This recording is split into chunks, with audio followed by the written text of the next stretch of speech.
ಇನ್ನು ಈ ಸಚಿವ ಸಂಪುಟ ವಿಸ್ತರಣೆ ವಿಚಾರ ಕಾಂಗ್ರೆಸ್ನಲ್ಲಿ ಭಾರಿ ಚರ್ಚೆಗೆ ಗ್ರಾಸವಾಗಿದೆ. ಈ ಪ್ರಕ್ರಿಯೆಯಲ್ಲಿ ಹೈಕಮಾಂಡ್ ಅನುಸರಿಸುವ ಮಾನದಂಡಗಳು ಮತ್ತು ಲಾಬಿಯ ತೀವ್ರತೆ ಬಗ್ಗೆ ಪಕ್ಷದ ವಲಯದಲ್ಲಿ ಕಳವಳ, ಕುತೂಹಲ ಮನೆ ಮಾಡಿದೆ.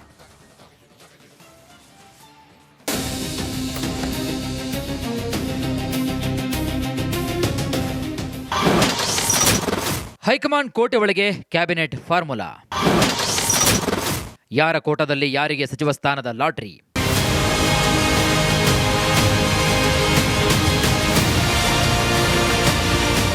ಸಿಎಂ ಡಿಕೆ ಶಿವಕುಮಾರ್ ನೇತೃತ್ವದಲ್ಲಿ ಮೊದಲ ಹಂತದಲ್ಲಿ 13 ಶಾಸಕರು ಸಚಿವರಾಗಿ ಸರ್ಕಾರದ ತೇರನ್ನ ಎಳಿತಾ ಇದ್ದಾರೆ.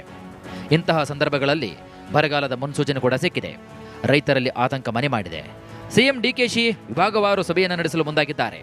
ಹಾಲಿ ಸಚಿವರಿಗೆ 3-4 ಜಿಲ್ಲಾ ಉಸ್ತುವಾರಿ ಹೊಣೆಯನ್ನು ನೀಡಿದ್ದಾರೆ. ಇದು ಒಬ್ಬೊಬ್ಬ ಸಚಿವರ ಮೇಲೆ ಕಾರ್ಯ ಒತ್ತಡವೂ ಕೂಡ ಹೆಚ್ಚಾಗಬಹುದು. ಹೀಗಾಗಿ ಸಂಪುಟ ವಿಸ್ತರಣೆಯನ್ನು ಮಾಡಿ ಇಲಾಖೆ ಹಾಗೂ ಜಿಲ್ಲೆಗಳ ಜವಾಬ್ದಾರಿಯನ್ನು ನೀಡಬೇಕು ಎಂಬ ಚರ್ಚೆಗಳು ಕೂಡ ನಡೀತಾ ಇವೆ. ಆಕಾಂಕ್ಷಿಗಳು ತಮ್ಮದೇ ಲಾಬಿಯನ್ನು ನಡೆಸುತ್ತಿದ್ದಾರೆ. ಎಐಸಿಸಿ ಅಧ್ಯಕ್ಷ Mallikarjun Kharge, general secretary KC Venugopal, ರಾಜ್ಯ ಉಸ್ತುವಾರಿ ಸುರ್ಜೇವಾಲಾ, ಸಿಎಂ ಡಿಕೆಶಿ, ಮಾಜಿ ಸಿಎಂ ಸಿದ್ದರಾಮಯ್ಯ, ಕೆಪಿಸಿಸಿ ಅಧ್ಯಕ್ಷ ಬಿಕೆ ಹರಿಪ್ರಸಾದ್ ಅವರನ್ನ ಭೇಟಿ ಮಾಡಿ ಮನವಿ ಕೂಡ ಮಾಡಿದ್ದಾರೆ. ಜೊತೆಗೆ ಒತ್ತಡವನ್ನ ಹೇರುತ್ತಿದ್ದಾರೆ. ಖಾಲಿ ಇರುವಂತಹ 20 ಸ್ಥಾನಗಳಿಗೆ 40ಕ್ಕೂ ಹೆಚ್ಚು ಜನ ಆಕಾಂಕ್ಷಿಗಳಾಗಿದ್ದಾರೆ. ಹೀಗಾಗಿ ಸಂಪುಟ ವಿಸ್ತರಣೆಗೆ ಯಾವ ಮಾನದಂಡ, ಯಾವ ನಿಯಮವನ್ನ ಅನುಸರಿಸಬೇಕು ಎಂಬ ಚಿಂತನೆಯಲ್ಲಿ ಹೈಕಮಾಂಡ್ ಇದೆ. ಕೂಡ ಮಂತ್ರಿ ಆಗಬೇಕು ಅಂತ ಆಸೆ ಇರ್ತದೆ, ವಿಧಾನ ಪರಿಷತ್ ಕೂಡ ಆಸೆ ಇರ್ತದೆ. ಆದ್ರೆ ತಾವೆಲ್ಲ ನಮ್ಮ ವರಿಷ್ಠರು ಅವ್ರದೇ ಆದಂತ ಒಂದು ನಿಯಮವನ್ನು ನಾವು ಪಾಲನೆ ಮಾಡ್ಬೇಕಾಗ್ತದೆ. ನನಗೆ ಕಾಶ್ಯಪ್ನವರು ಬಹಳ ಚೆನ್ನಾಗಿ ಆತ್ಮೀಯ ಪರಿಚಯರು, ನನ್ನ ಸ್ನೇಹಿತರು. ಅವರ ತಂದೆ ಕೂಡ ನನ್ನ ಜೊತೆಯಲ್ಲಿ ಶಾಸಕರಾಗಿದ್ರು, ಮಂತ್ರಿ ಆಗಿದ್ರು. ಅವ್ರ ತಾಯಿ ಕೂಡ ಶಾಸಕರಾಗಿದ್ರು. ನಾನು ಕೂಡ ಬಂದು ಎಲೆಕ್ಷನ್ ಮಾಡಿದ್ದೇನೆ. ಸೊ ಎಲ್ಲ ಕೂಡ ನನಗೆ ಅರಿವಿದೆ.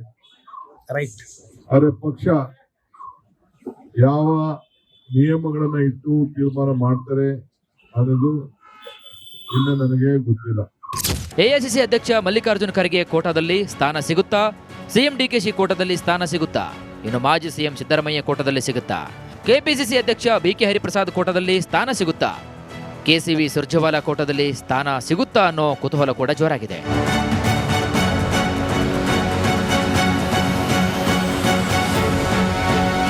ಎಲ್ಲರನ್ನು ಭೇಟಿ ಮಾಡ್ತಾ ಇದ್ರಿ. ವಿಜಯಾನಂದ ಕಾಶ್ಯಪ್ನವರು ಅವ್ರನ್ನ ಯಾವ ಕೋಟಾದಲ್ಲಿ, ಯಾರ ಕೋಟಾದಲ್ಲಿ ಪರಿಗಣಿಸ್ತಾರೆ? ನೋಡಿ, ಕೋಟಾ ವಿಚಾರವಾಗಿ ಬಂದರೆ ಅದು ಭಾಳಷ್ಟು ವಿಚಾರಗಳಾಗುತ್ತೆ. ನಾನು ಕಳೆದ 50 ವರ್ಷದಿಂದ ನನ್ನ ಕುಟುಂಬ ಪಕ್ಷ ನಿಷ್ಠೆಯಿಂದ ಇವತ್ತು 3ನೇ ತಲೆಮಾರಾಗಿ ನಾನು ಪಕ್ಷದ ಒಬ್ಬ ಕಾರ್ಯಕರ್ತನಾಗಿ ಕೆಲಸ ಮಾಡಿಕೊಂಡು ಇವತ್ತು ಅಧಿಕಾರವನ್ನು ತೆಗೆದುಕೊಂಡಿದ್ದೀನಿ. ಆ ನಿಟ್ಟಿನಲ್ಲಿ ಸಂಘಟನೆ ಹಿನ್ನೆಲೆ ಉಳ್ಳಂಥವನು ಕೂಡ ನಾನು. ಯಾಕೆ ವಿದ್ಯಾರ್ಥಿ ಕಾಂಗ್ರೆಸ್ನಲ್ಲಿ ಇವತ್ತು ಬಂದಂಥವನು. ಸಾರ್ವಜನಿಕವಾಗಿ ಮತ್ತು ಪಕ್ಷದ ಆಂತರಿಕ ಮೂಲಗಳ ಪ್ರಕಾರ ಹೈಕಮಾಂಡ್ ಸಾಮಾನ್ಯವಾಗಿ ಸಾಮಾಜಿಕ ನ್ಯಾಯ ಮತ್ತು ಪ್ರಾದೇಶಿಕ ಸಮತೋಲನ, ಪಕ್ಷ ನಿಷ್ಠೆ, ಹಿರಿತನ, ಸಂಘಟನಾ ಕೌಶಲ್ಯ, ಸಮುದಾಯದಲ್ಲಿ ವೈಯಕ್ತಿಕ ವರ್ಚಸ್ಸು ಮಾನದಂಡವಾಗಿ ಪರಿಗಣಿಸಿ ಸಚಿವ ಸ್ಥಾನವನ್ನು ನೀಡಲಿದೆ. ಇದರಿಂದ ಆಚೆಗೆ ವೈಯಕ್ತಿಕ ಕೋಟಾದಲ್ಲಿಯೂ ಕೂಡ ಸಚಿವಗಿರಿ ಪಡೆಯುವ ಲೆಕ್ಕಾಚಾರದಲ್ಲಿ ಕೆಲವೊಂದಿಷ್ಟು ನಾಯಕರಿದ್ದಾರೆ.